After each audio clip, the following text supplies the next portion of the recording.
projeto CEA em Casa. Não esqueçam de acessar o nosso site www.cea.org.br.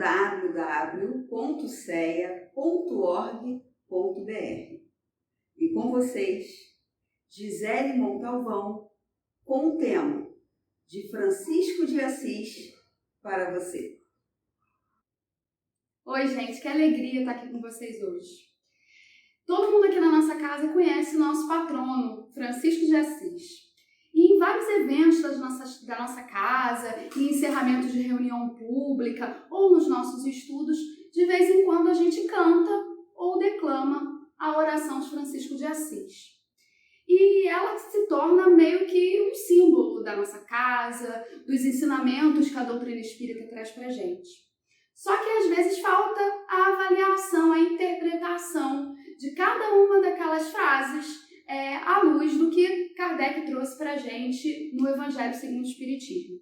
Então, para começar, para a gente contextualizar, enquanto a imagem, enquanto Francisco de Assis viveu no século XIII, essa oração só foi descoberta, segundo os historiadores, lá já no século XX, por volta de 1910, 1912, é o primeiro momento em que a gente tem notícia da oração de Francisco de Assis, que nessa época não tinha inicialmente esse nome, se chamava Oração da Paz somente. Só que por todos os ensinamentos de humildade, de simplicidade, por todo o exemplo que Francisco deixou pra gente, essa associação, do que se diz na oração e do que era pregado por Francisco foi natural. Então, por mais que a gente saiba que essas palavras não foram emitidas por ele, faz todo sentido dentro do legado que ele deixou. Então, vamos juntos fazer uma avaliação, uma interpretação dos principais pontos dessa nossa oração, tá? Então, até quando eu falo assim, a oração de Francisco, a gente já sabe que não é exatamente a oração de Francisco, mas a forma como a gente convencionou chamar. Para começar, como é que a oração fala lá pra gente? Senhor, fazei-me de mim um instrumento de vossa paz. O que Francisco, nesse caso, ou o que o autor da nossa frase estaria querendo dizer? Que a gente precisa deixar os nossos individualismos de fora. Porque a partir do momento que eu vou ser instrumento da vontade de Deus, não é mais a vontade da Gisele, não é mais o desejo da Gisele que vai prevalecer. É o que Deus gostaria que eu fizesse. Então, para cada atitude que a gente tem nesse momento, cabe avaliar o que Deus faria no nosso lugar, o que Jesus faria no nosso lugar e o que Francisco, com todo o seu exemplo, faria no nosso lugar também.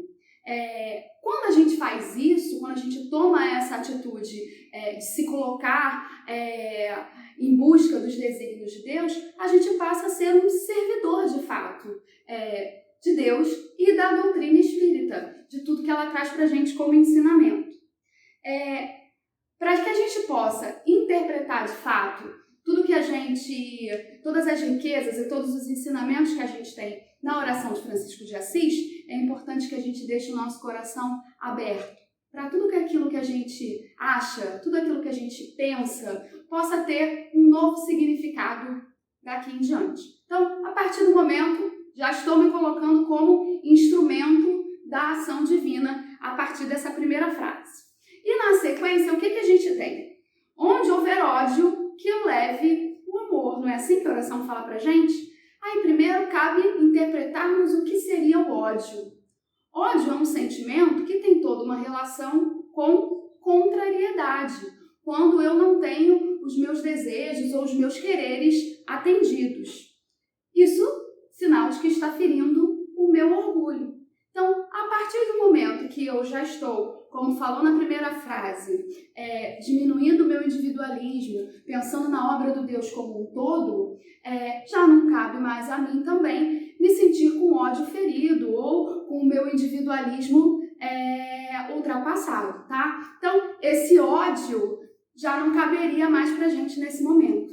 E aí, Francisco trouxe pra gente o amor em troca desse ódio.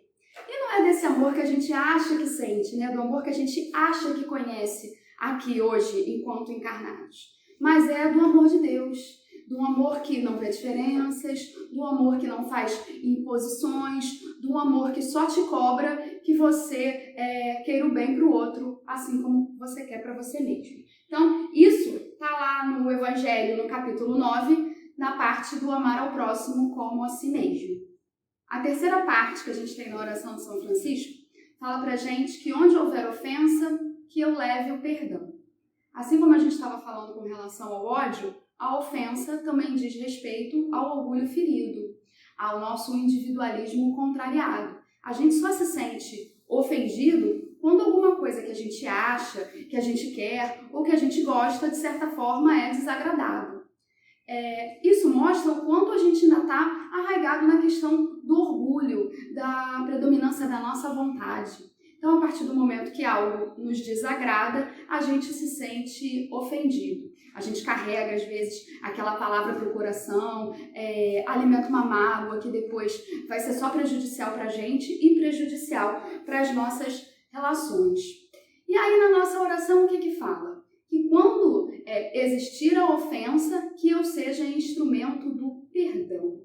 E perdão, gente, é um presente. Enquanto a ofensa, né, ela para quem recebe um presente desagradável,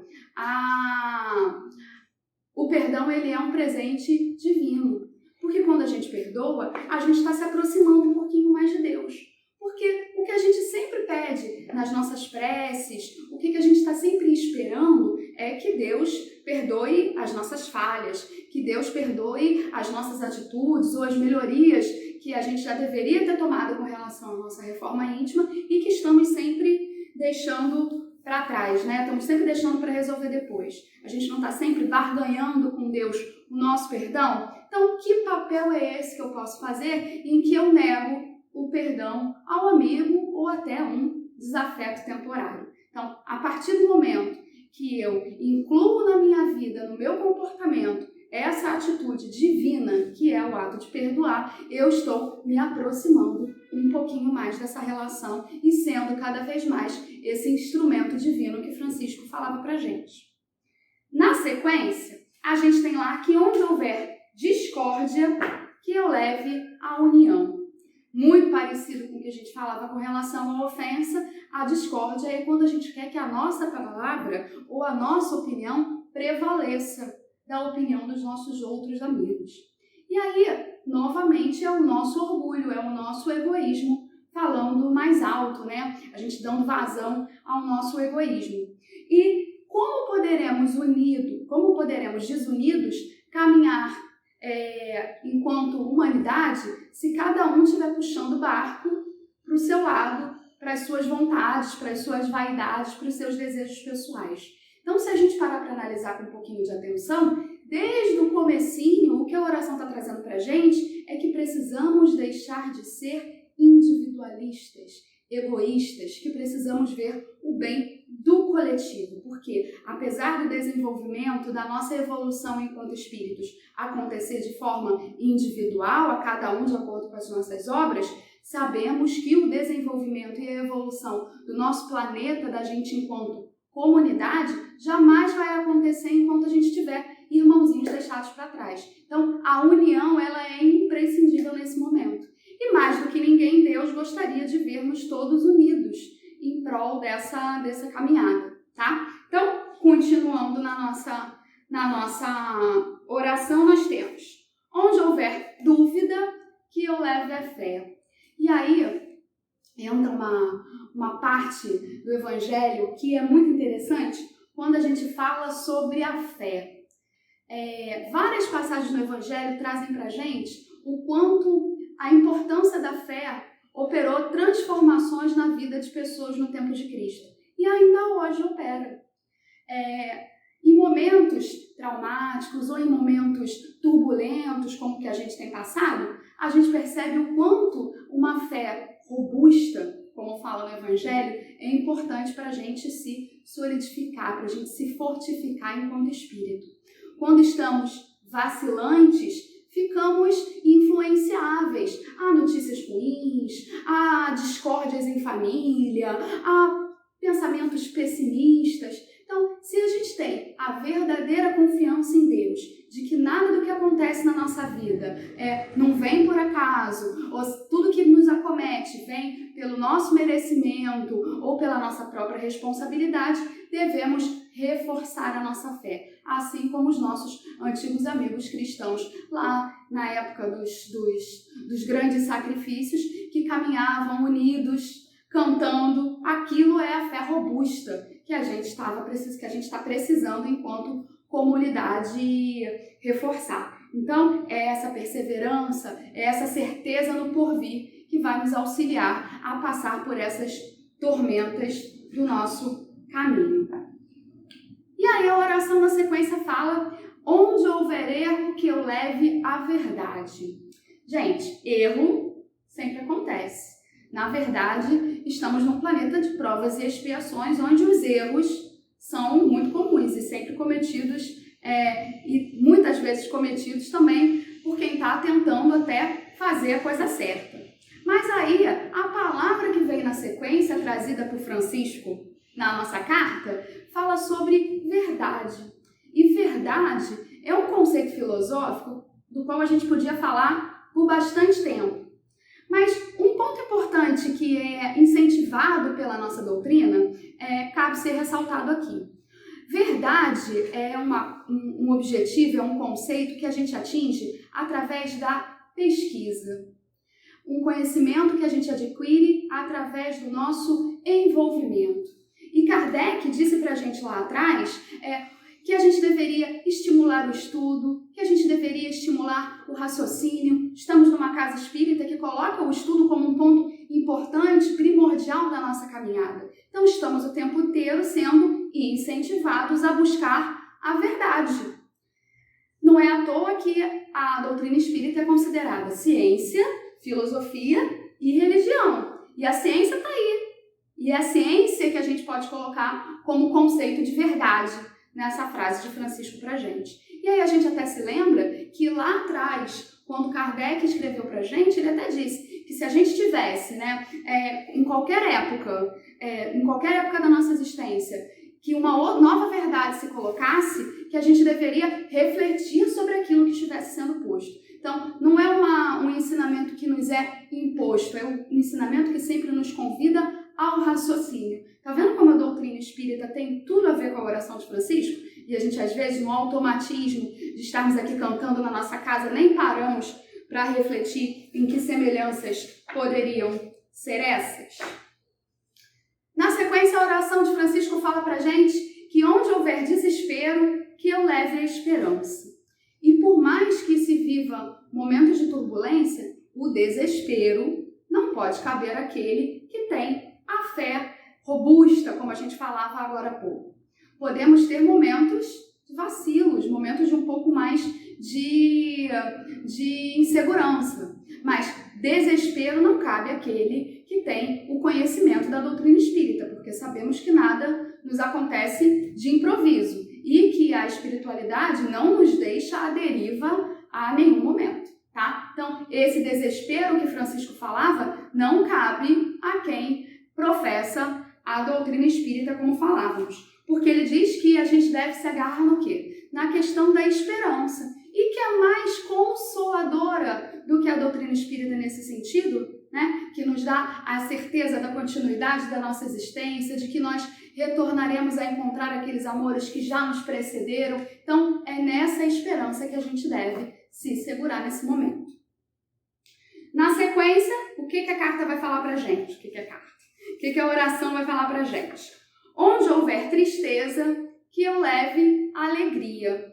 E alegria é uma palavra que tem toda a relação com a nossa casa, Porque a gente vive numa casa de fraternidade, numa casa em que estamos a todo momento, por mais tumultuado que possa ser, celebrando a alegria de estarmos juntos. E essas pequenas experiências de alegria que vivemos na nossa casa, em contato com os nossos amigos, sejam no nosso estudo sistematizado, ou uma palestra pública, ou um evento da nossa casa, é aqueles pequenos momentos de experimentação de uma alegria verdadeira que Francisco está falando pra gente. Essa sensação de júbilo, da alegria do servir, da alegria de estar perto de pessoas que comungam de um pensamento e de conceitos muito semelhantes com os seus.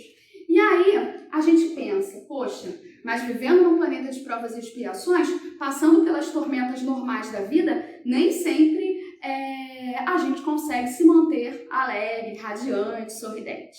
Mas, conhecendo a doutrina espírita como a gente conhece, o que a gente lembra? Até as adversidades que nos vêm para o nosso próprio conhecimento, vêm para a nossa própria evolução. Então, seja na alegria da dificuldade, na alegria de estar enfrentando um obstáculo que vai nos levar a um lugar melhor, ou na alegria experimentada em momentos verdadeiramente felizes, aqueles que aquecem o nosso coração, a gente tem que estar sempre grato a Deus pela essa oportunidade.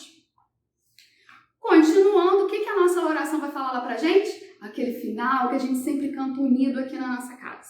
Fazei com que eu procure mais, consolar do que ser consolado, compreender que ser compreendido, amar que ser amado. Pois é dando que se recebe e é perdoando que se é perdoado. Como é que a gente fundamenta essa parte?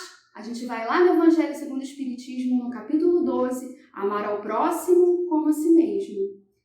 No comecinho a gente estava falando da gente tirar o nosso individualismo, da gente reduzir o nosso egoísmo, não é isso? A gente acabar com o nosso egoísmo. Que é a forma mais divina da gente fazer isso do que a gente se colocando no lugar do outro, da gente querendo para si, a gente querendo para o outro somente aquilo que a gente também quer para si, nesse exercício de empatia que falta tanto para a nossa sociedade hoje em dia. Então, se para tudo na nossa existência a gente se colocasse primeiro no papel do outro, para depois tomar uma decisão, ou falar determinadas palavras, ou enfim, a gente percebe o quanto de discórdia a gente teria poupado, o quanto de ódio não seria plantado e o quanto de alegria nós teríamos, tá? Então, é esse exercício da gente obedecer a esse ponto do Evangelho que recomenda que a gente experimente amar ao próximo como a si mesmo, que nos colocaria mais próximo do que Francisco está dizendo pra gente aqui na nossa oração.